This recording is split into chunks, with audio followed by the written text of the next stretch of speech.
This is Listen St. Louis with Carol Daniel.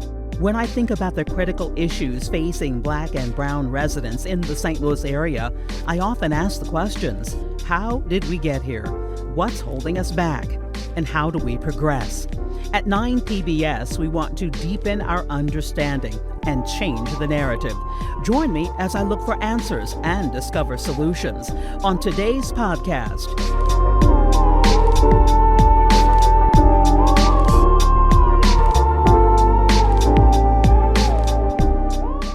On today's episode of Listen St. Louis with Carol Daniel, I want to celebrate Women's History Month by talking to a woman making history in the field of education.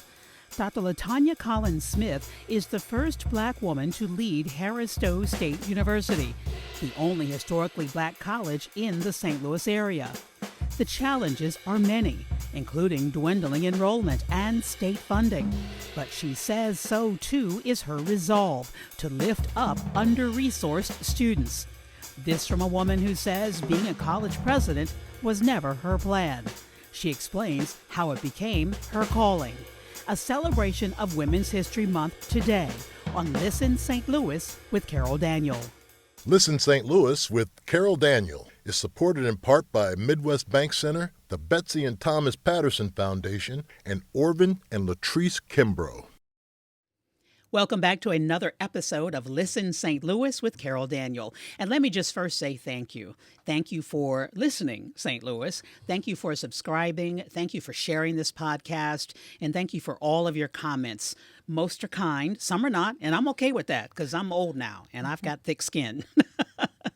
But thank you so much for coming alongside as we try to change the narrative, the story that we tell ourselves about ourselves in St. Louis. We like to try to answer three questions here on Listen St. Louis. And one is, how did we get here?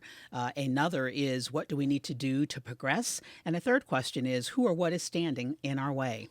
So with that in mind, happy Women's History Month to you. March is Women's History Month, and I had a long list of women because there are so many history makers in the St. Louis region, but I'm so glad that my friend is in the studio with us to help us celebrate Women's History Month. She is the president of Harris-Stowe State, the Harris-Stowe State University, right here in the city of St. Louis, our only HBCU in the city of St. Louis. There are two in the state of Missouri. Mm-hmm. She is Dr. LaTonia Collins Smith, my friend. Welcome. Welcome, and thank you for having me, Carol. It's so good to see you always. It's always good to see you. Looking fabulous. Well, thank you so much. And powerful. Yeah, well, hey, with power comes responsibility.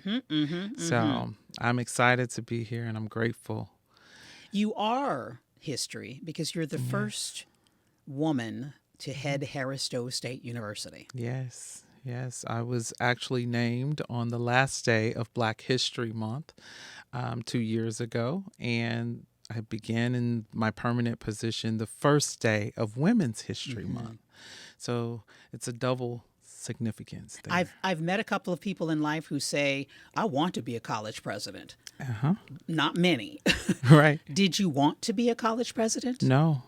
I had no intention on becoming a college president. I was a social work and public health practitioner here in this community for 21 years. I absolutely loved my career. And the way I describe it, I stumbled into higher education. I came to Harris-Stowe on a grant initiative, on the White House initiative on HBCUs. To basically, there was a SAMHSA grant to help students of color, to help them, to educate them about HIV and AIDS, substance abuse, and hepatitis. I was only supposed to be there 9 months. It has been 14 years this month. Is it true that you were not working out of a closet, but... Yeah. Yeah. That's the truth. So when I started at Harris-Stowe, I was only supposed to be there 9 months, but I started interacting with students, and I needed a space in order to have confidential conversations with students, to really be able to lean in, to assist, and to help. And so I took a storage closet and made it my office. Yes. And at what point, and there have been people all along the way in your life Absolutely. and in all of our lives, really, when you think about it, there's always someone at the right time who says, Right. if you listen, if you pay attention. But it is true that someone said to you, you should probably get more education. Actually, no one actually shared with me to get more education. What wound up happening is our grant was renewed for another 2 years after that 9 months. And honestly, I fell in love with the students. And the campus. Yeah, and the campus. There's something magical about that space. The other part is the students. I saw an opportunity to be who I needed my freshman year in college. I saw students who looked like me. I saw students who were from neighborhoods much like mine. Their upbringing was much like mine. And many of them they were first generation college students. They wanted to obtain a college degree in order to progress and move forward. And it was like looking in a mirror. And so it was an opportunity for me to kind of lean in and help. And so I got bored because I had already trained the peer educators. They were well into knowing what they were supposed to do for their peers. So I started volunteering. I started volunteering on the conduct committee. I started volunteering on the scholarship committee. I started teaching first-year students. And honestly, Carol, it was really my husband who said to me, you must really like it at Harris-Stowe. And I thought he was being funny because at the time my husband worked evenings and I would come home sometimes at 11 o'clock at night because most of the programming that I was doing was in the evenings with students when they weren't in class. And I said, well, why do you say that? And he said, you've never once complained. And that was significant for me. And so I started kind of really pondering on that. And at the time, Dr. Givens had announced that he was going to be retiring. I knew that was happening. I was working with students and spending an awful lot of time with the students when everybody else was gone home. And really, I just wanted a seat at the table. I wanted to be able to get to the table to advocate on behalf of students and the things that they needed outside of the classroom. Well, in higher ed, I oftentimes say, you don't know anything in higher ed sometimes unless you have alphabet soup behind your name. Right. And so it wasn't somebody saying, you said it to yourself. Yeah, I said it to myself. I said, in order to get to this table, I'm going to have these extra letters. At that time, I already had 2 master's degrees. They were working well for me in the career in which I had chosen at that time. You were having impact. But in order to go back and make this transition fully from social work and public health to higher education, I knew it was something that I had to do. And after my husband said that to me, that was kind of a nudge. And I began looking for the right doctoral program that will allow me to do what it was that I really was intentional about doing.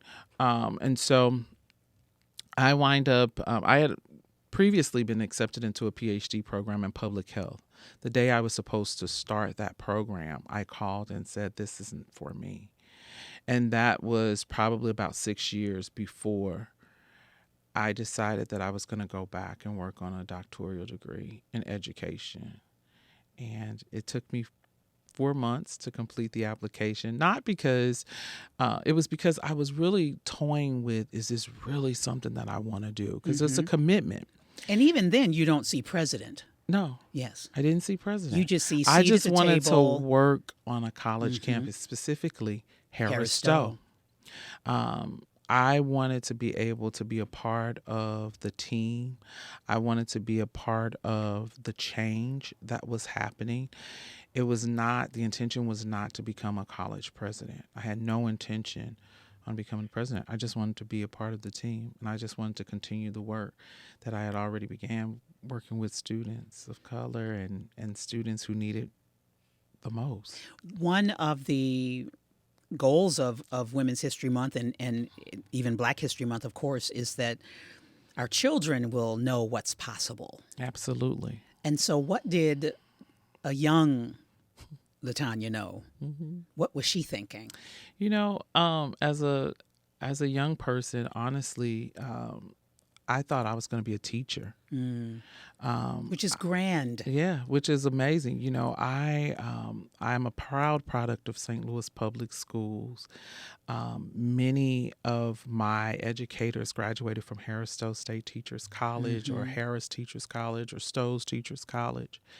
And, although I had role models at home, I oftentimes mimic my teachers. I would look to them. I specifically think about my second grade teacher, who I am still very much in contact with today, Conchita Curry. And Miss Curry was a beautiful, as she still is, beautiful lady. And Miss Curry was very matter of fact. But I would oftentimes, just kind of watch her and just go home. And I actually converted my my playroom at home to a classroom because I was mimicking what I saw. And in the summertime, the younger kids on my in my neighborhood on my block, I would teach them what I learned in my classroom. They were either happy to see you coming or not. Well, we would call it play school, right? So if a young LaTonia was going to be a teacher, but then by the time I got to high school, that kind of changed. I knew I wanted to help people. I knew I wanted to go into the helping profession, but I didn't quite know what that was. I left going to college to major in sociology, but my freshman year, I soon learned that it wasn't sociology that I wanted. Right. I wanted social work.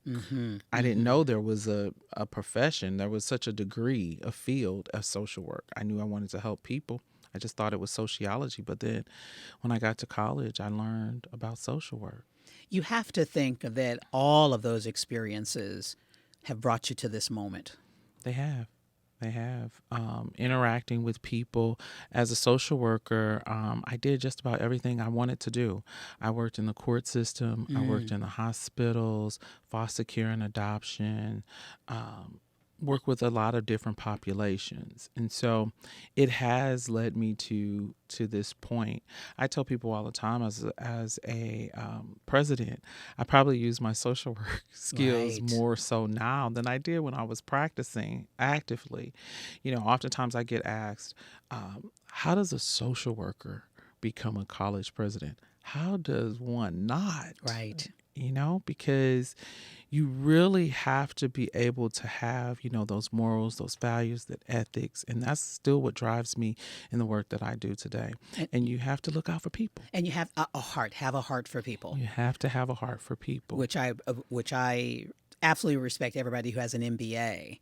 But if you don't have a heart for people, it's hard to impact lives. Right. And to see what's really, really needed. Absolutely. So, I started doing the work. It was Dr. Wormack who actually brought me on to Harris-Stowe full time. I often joke that I was the part-time that was full-time, working out of a storage closet. And then, of course, cleaning out that storage closet and taking something and making it, where people can see the value and the potential in it. So it became prime real estate at that point. And so when I moved to the academic side of the house, I worked out of my car for a year because there was no office space for me to actually work. And so, but I still knew that I needed to be able to meet with my students. So I would come to campus. We would meet in the library or whatever nook, a corner we could grab to just have the conversation that we needed to help retain students. That's what I did. So it was Dr. Wormack who brought me on full time. Because he has talked about you, saw you so committed. Yes. In a way that is not normal. No, it wasn't normal, but it became normal for me. Right. And what I say to my students, as much as they appreciate me, as much as they say that I've done for them, they've done so much more for me because they have helped me to really hone in to find my purpose and my passion and what my life's work is supposed to be, and what my legacy as a servant leader is supposed to be. Women's History Month, how hard is it to be? What are the challenges, I should ask? What are the challenges that a servant leader who happens to be a woman, who happens to be a Black woman, what are those challenges? Oftentimes I find myself in situations where I am the only one in the room. I am the only woman, and I'm the only Black person in the room. And so oftentimes, I wouldn't say that is a challenge, but it's an opportunity to be able to share life experiences and to be able to advocate for young people who look like me and young people who come from backgrounds much like mine. And so I count it all joy as an opportunity and not necessarily as a challenge. And at the same time, I know that there are, because I've stalk you on Facebook, so that there are events you've gone to where it is all women, all Black women who are leading universities in this country, which is remarkable to see. Absolutely. I just had an opportunity to spend a weekend with 10 other college presidents, HBCU college presidents, who are all Black women. And it was an amazing experience. The range of knowledge and wisdom in the room. And to understand how much we are so much alike. People think with HBCUs there's always this rivalry. And I'll be honest, when I first moved into this role, I didn't know what to expect. There's just, you see this in the media where there's a lot of competition between the HBCUs, of course, with football games and all the athletic games and the bands and all that. But I was really pleasantly surprised because the support and the reaching out and you're my sister, so how can I help? It's priceless. Right. It's priceless. And so it's a and band. A rising it's a tide sisterhood. Lifts all. Yes. Yes. It's a different sisterhood. And I'll say, even across genders, even the males, they've reached out and said, how can we help? Yeah. But it's a different feeling when it's another female, I would imagine that if the desire by the individual is to help predominantly Black students succeed, then if you over here doing it in St. Louis, how can I help you? I'm over here in Maryland. Right. What do you know?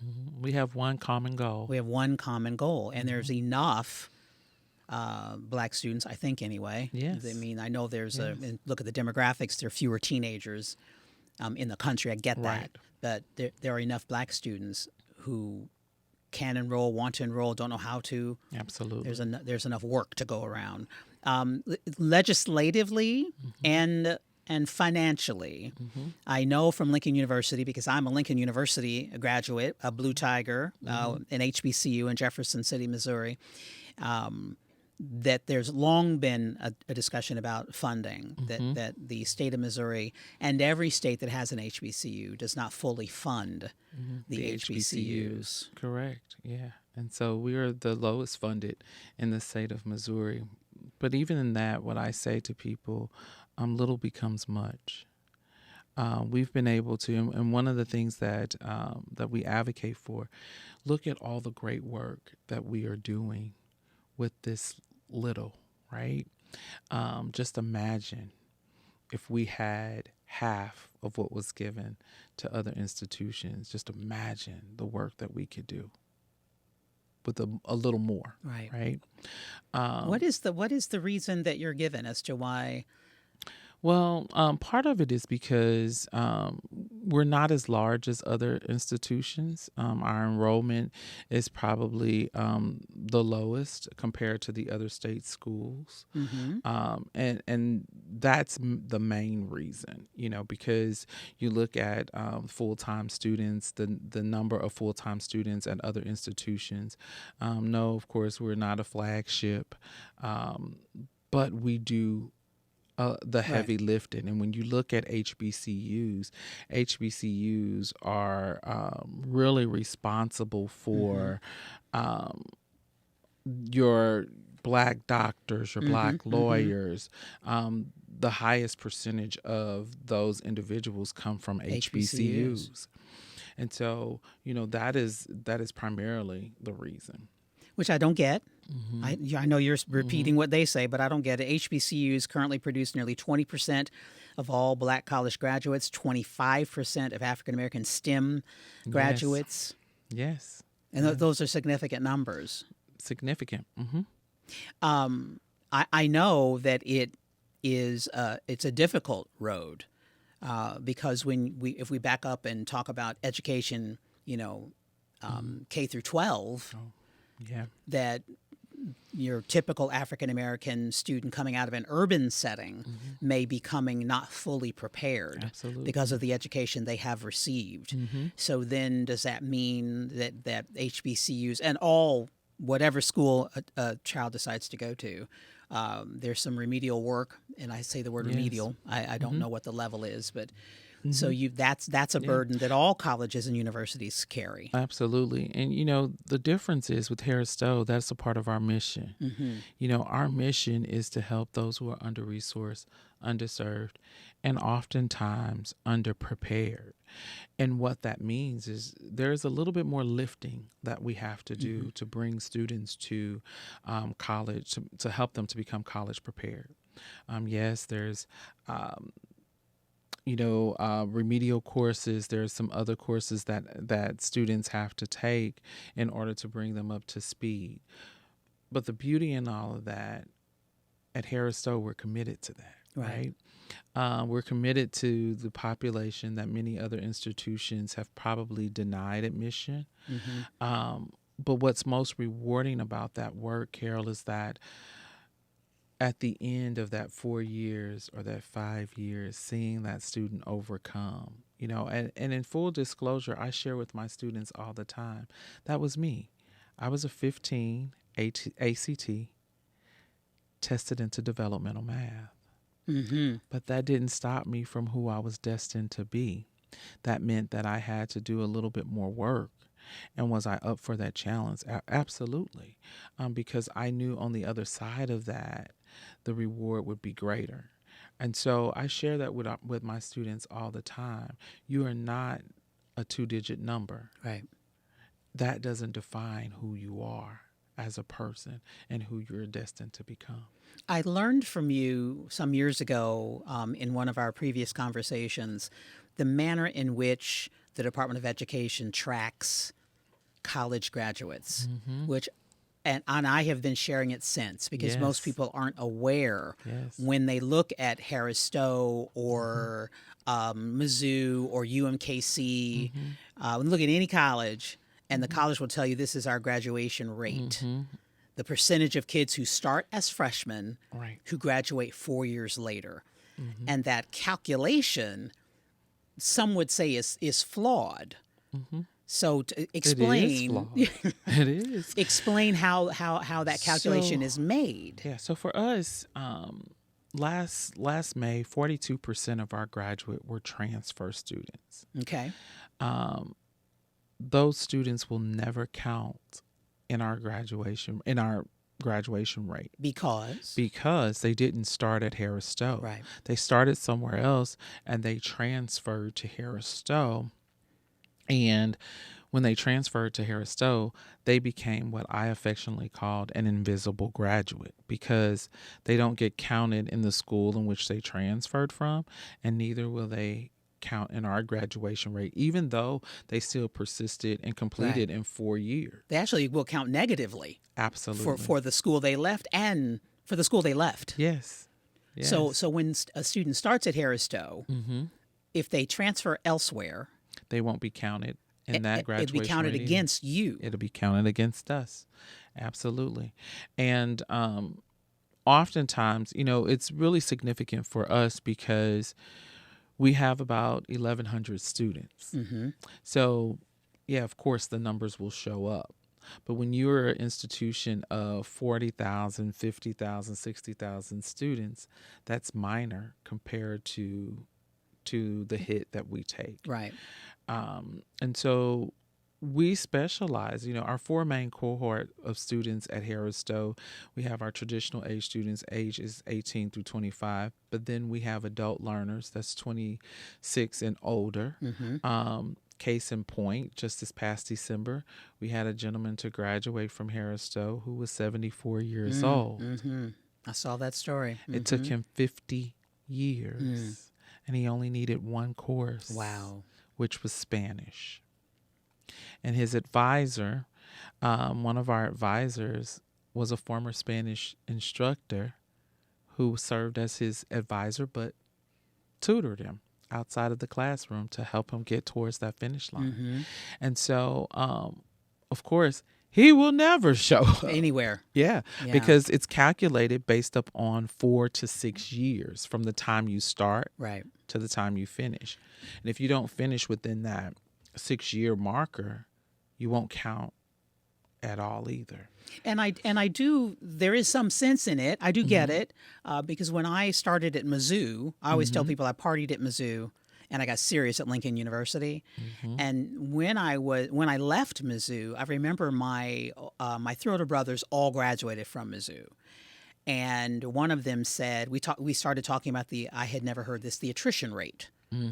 And it mattered, and it does matter, that a university will do whatever it does to attract, and in this case, black students. So Mizzou would do whatever it wanted to do or could do to attract black students. But what were you doing to keep them and to help them graduate? And in my brother's case, I believe he said to me that of the number of black students he started with as a freshman, maybe 10% graduated 4 years later.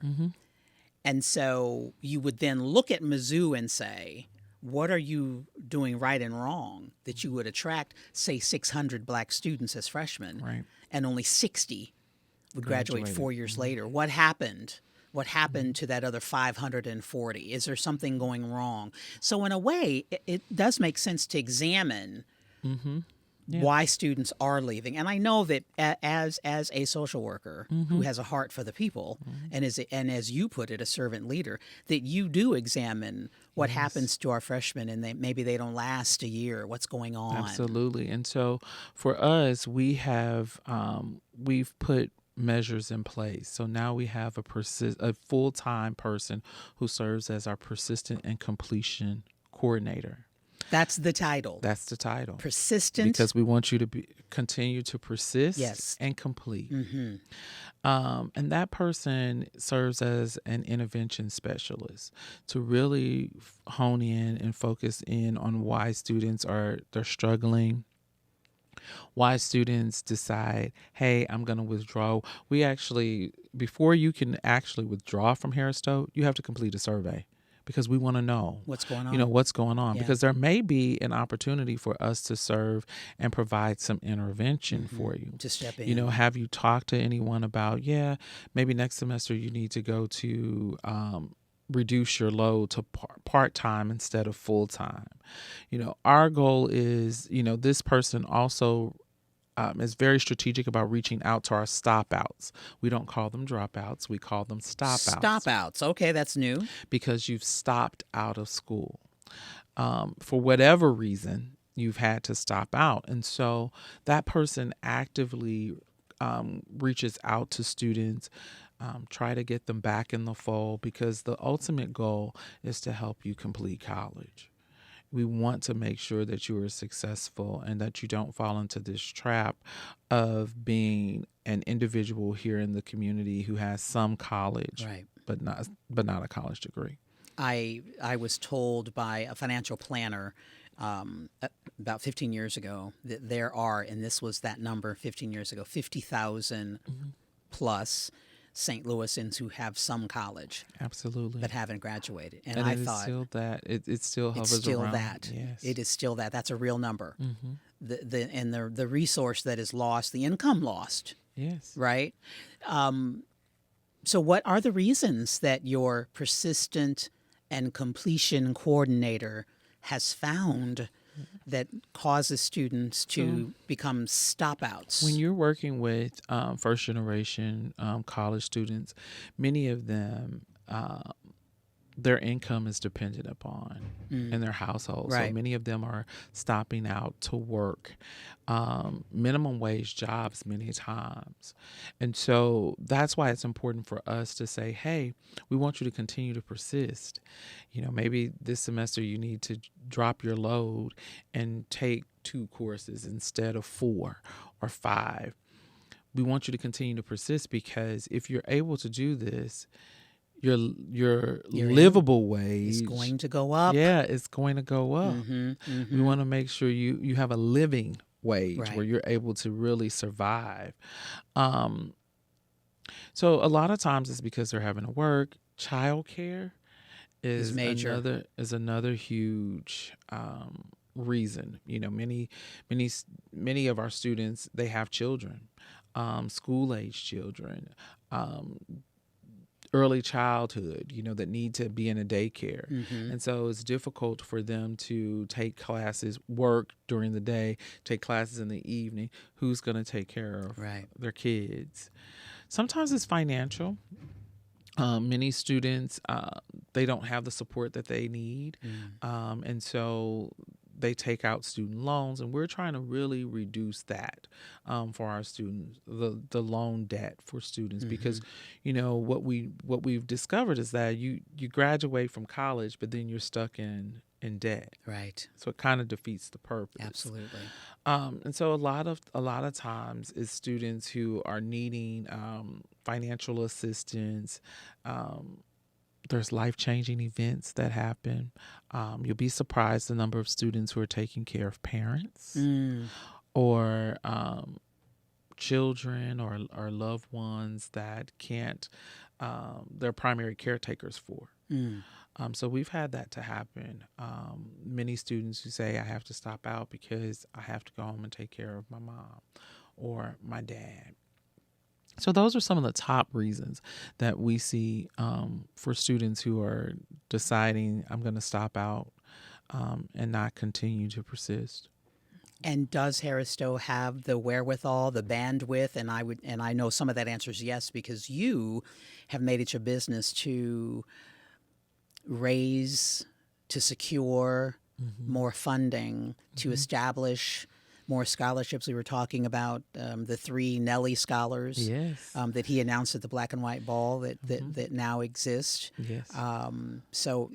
Absolutely. So we do have scholarship dollars that are available for students. I think about one of our students right now who came, we recruited from Chicago, who came into Harris-Stowe with no scholarships. His first year was basically all financial aid, grants, and loans. Second year, he was able to secure in-house scholarships. So now he's basically going to Harris-Stowe for free because of his academic ability, because of his student involvement, and just his overall achievement. So we definitely do have scholarships available where we can help students. How are you navigating, and what's your awareness, your attention to the push against DEI, diversity, equity, and inclusion, and the pursuit by some to end affirmative action? Yours is an historically black college or university. It's an HBCU. Right. It's historic. Great. And so how will Harris-Stowe exist in this current political and economic climate, really? Honestly, many of those students, we've seen an increase in our enrollment of our students who are applying to HBCUs because of that. Because in our case, we're the most affordable four-year institution in the state of Missouri.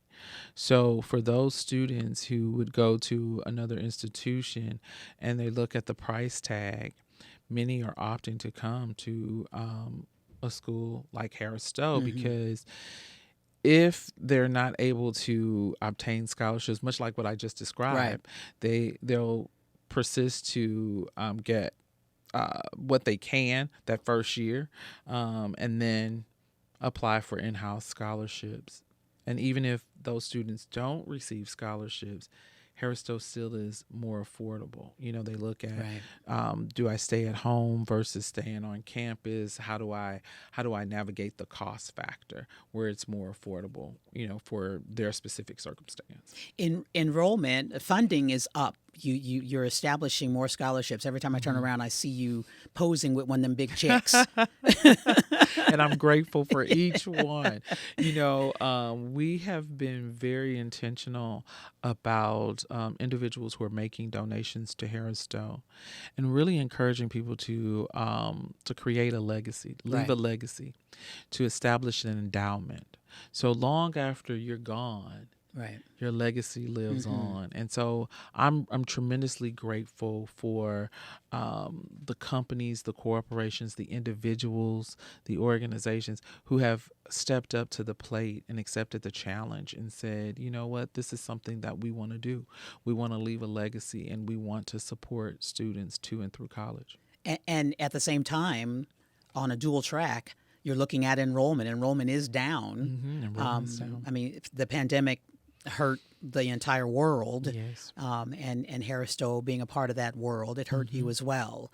And so how is enrollment now, and how do you get it? How do you increase it? Yeah. So enrollment is down. I think we're fighting a double-edged sword with on the back of the pandemic, but also one of the things that you mentioned earlier about the number of students that are in the pipeline that are graduating, that number is down. The overall number of students in K through 12 is down because people aren't having children like they have in the past. And so that's kind of a double-edged sword. But for us, we have increased our certificate programs and really opening those to individuals. You know, one of the blessings from the pandemic was people decided, hey, I may not want to do this particular career anymore. I want to do something different. But what people don't want to do is perhaps later in life spend 4 years going through college to get a college degree. Well, we've responded by offering some certificate programs for individuals to be able to navigate and go into a different career by taking on a certification.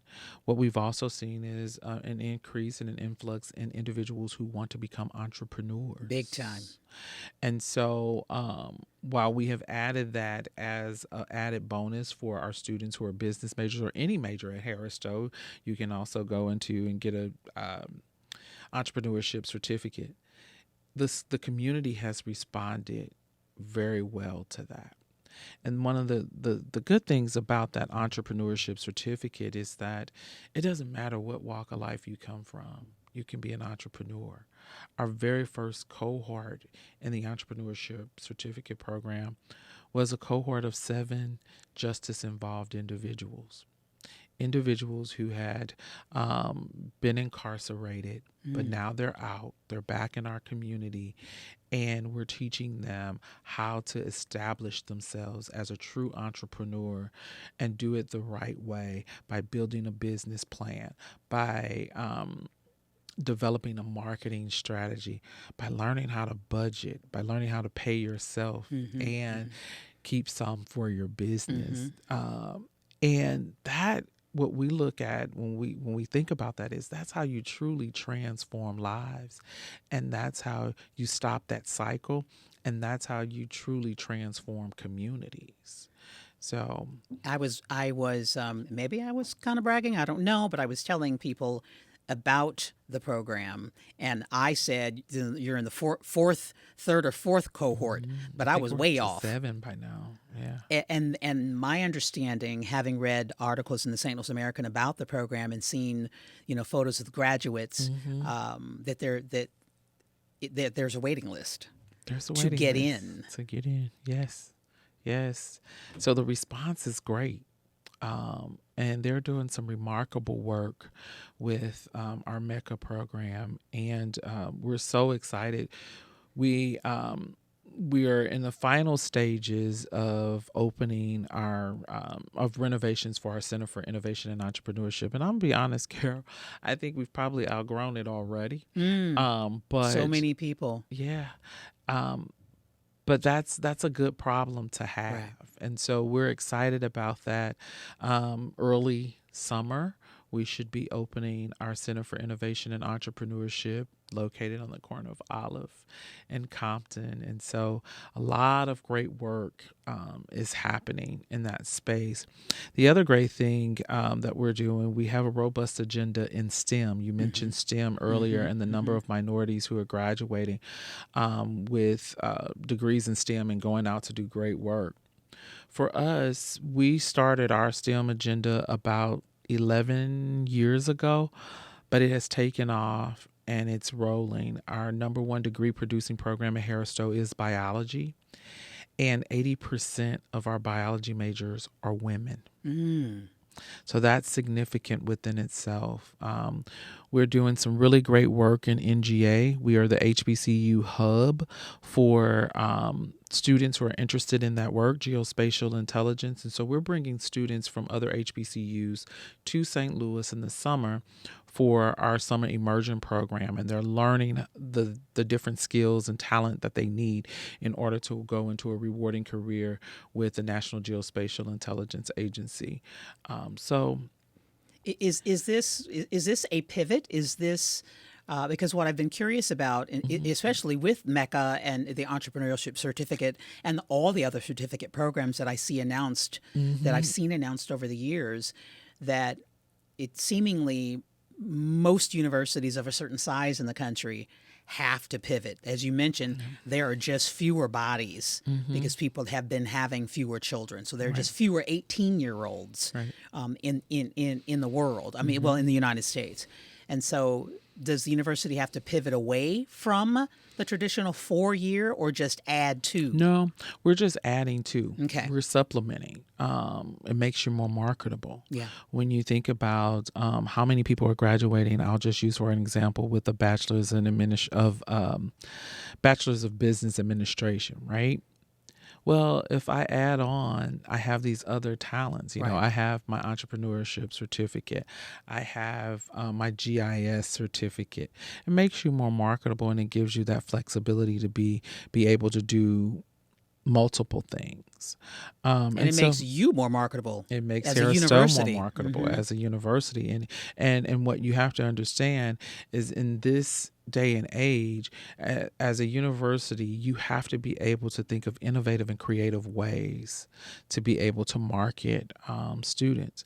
For us at Harris-Stowe, that doesn't mean that we're going to shy away from who we are as an institution and the foundation. Our foundation is education. And while there's this nationwide shortage of educators, I still strongly believe in the power of education, and there are individuals who want to go into education. And so while some other institutions have pivoted and they've gotten rid of their colleges of education and they've absorbed them into other colleges, I'm not there yet. I still believe in order for us to get students into STEM, into entrepreneurship, into business, and all these other fields, you have to have a teacher to teach the teacher, right? Yes. And so I am still very much committed to us being the space and the place that produce stellar educators. And that's where, I mean, it was Harris-Stowe Teachers College, right? And you've dealt with losing the dean of the School of Education, the compliance issues. Where are you? Here's make some announcements. This is fresh off the press, Make Carol. some announcements. So you will get this first before any of the papers or any of the other media. So what you'll see, I was just in Jefferson City on yesterday. Harris-Stowe is among the other 42 colleges of education in the state that is accredited. We remain accredited by the Department of Elementary and Secondary Education. I know there was rumors kind of floating in the community about that, but we remain accredited. And so once again, we have our accreditation for this year. And Congratulations. and so 'Cause that's important. that's very important. And that's what we're going to continue to do. We're going to continue to educate educators. And you've got to find a dean now? Yes, so we're doing a national search for a dean. We have a new assistant dean who came to us from St. Louis Public Schools, Dr. Derek Mitchell. And really, we have had an enormous amount of calls from alums, seasoned alums who are currently working in the field who want to lean in to help. So we're doing a national search for our dean of the College of Education. We want to make sure that we have the right fit and that that person would be able to carry the institution into its next strategic plan. So we're in the process right now of rebranding the College of Education. We're also looking at launching a new strategic plan specifically for the College of Education that is in alignment with the university's 5-year strategic plan that we launched last January. So, everything has to work together and seamless. And okay, I want to so dig into all of that, and we are short on time because as you spoke of everything else we want in life, STEM, entrepreneurs, MBAs, starts with An educator. a quality, engaged educator. Yes. And so when you talk about rebranding, I so want to join you in that because I just know there are people, it's your mission, it's your calling, Yes. and you're not answering your call. Right. And we need you to answer your call. Well, And even if our goal is to start with those teachers right now, when you look into, I'll just take our school districts here locally, and this is happening across the nation. right. We have individuals who are not certified in classrooms that are teaching our babies. So what better place to start than that? Right. Than working with individuals who are already doing the work and obviously interested in being in the classroom, helping them to be successful and obtaining the credential that is needed. Because if we don't, we lose them. We lose them and we lose our students that are coming up because we want to make sure that individuals are certified in their content area to be able to teach the current students. But not only that, it goes back to something that we talked about earlier. If I'm able to help you obtain your certification, I'm also then able to help you earn a living wage. Because by then you become, by getting your certification, you're eligible for a teacher's salary. You're eligible for teacher benefits. You're already doing the work. So I think that's the best place for us to start. Start with the school districts that we have here locally and working with them to help their individuals that are already in the classroom receive their certification. Why do I feel like you get up every day knowing that, okay, this is history. Today is a day to change somebody's life and make history. And this Women's History Month. Do you walk around like that? Well, you know what? I wake up every day. I go to bed at night in anticipation for the next day. And part of that, Carol, is because I have been in a space and a place before where I absolutely hated my job. But Harris-Stowe is different. It's a ministry. And to be able to operate in your purpose and your passion and to be able to show up every day, your true, authentic self, is a blessing. And I don't take it for granted. And I know that no 2 days are the same in this role, and being able to go and impact lives, and you can see the difference that you're making every day, even on my worst days or my bad days or my not so good days. I have to think back on that day and say, I did help somebody today. Yeah. Even if it was just to show them where the restroom was, right? But it's a tremendous joy. And I realize that there are some people who will go throughout their lifetime and never know Right. what it feels like to absolutely love what you do and love it to the point that you would do it even if it came without compensation. And so I've been there. I as I said, I was the part-time that was full-time. She was volunteering I was volunteering in a closet, y'all. in a closet. And, I was the person that got paid 20 hours a week, but I worked 40 because I absolutely loved Yeah. what I was doing. Mission. It was mission driven. And so I'm grateful. I am tremendously honored to be able to serve in this capacity. Let me ask you this, because I mentioned those 3 questions. How did we get here, and what do we need to do to progress? And so I want to ask you the last 2. Okay. What is standing in our way to a more highly educated or more successful student and young adult? I think that we have to come together as a community. I was a community school kid. And what that means is everybody pitched in to help. I can think about times where I stayed after school and I learned skills such as calligraphy writing. I learned cake baking. So I think that it's going to take all of us to pitch in. And much like what you said, many of us are running from our calling. And if everybody would just kind of stop and think about, what have I been called to do, and lean into that a little bit, I think that is how you really transform education and really help young people. Well, I wish you well. Oh yes, I've said it absolutely. on many a stage that all she has to do is send up a smoke signal.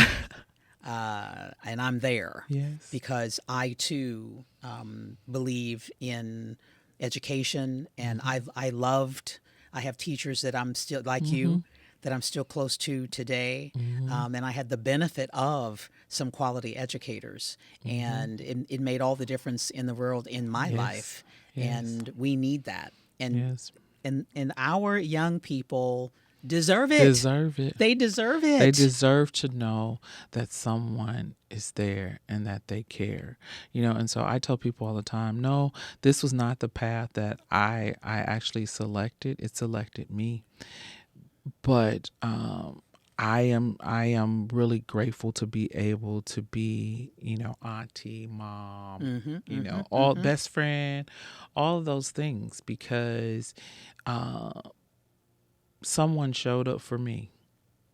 Yeah. And so I feel it's my responsibility to show up. Well, thank you for helping me celebrate Women's History Month. Yes. Thank you for having me. Because you are that. Oh, well, thank you. I try to live my life as an example for others. 2 years ago, my life became an open book in a sense, but, there's, each day you keep turning the page and creating new chapters. And so I'm tremendously grateful, and I'm grateful for this opportunity to be here with you. She is an example. Them glasses, that blazer, come on now. This is an example of how to roll.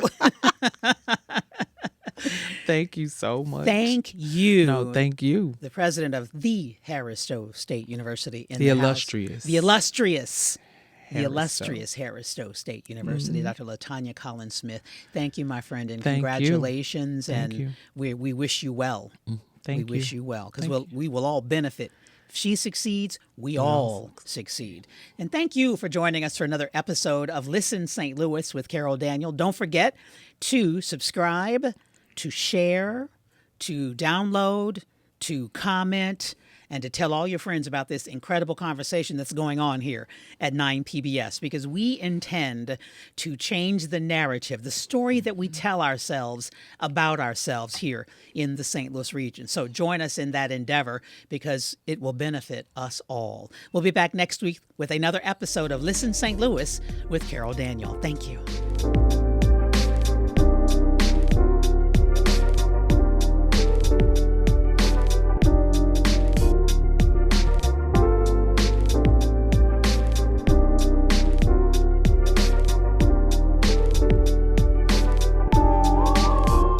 Listen St. Louis with Carol Daniel is supported in part by Midwest Bank Center, the Betsy and Thomas Patterson Foundation, and Orvin and Latrice Kimbrough.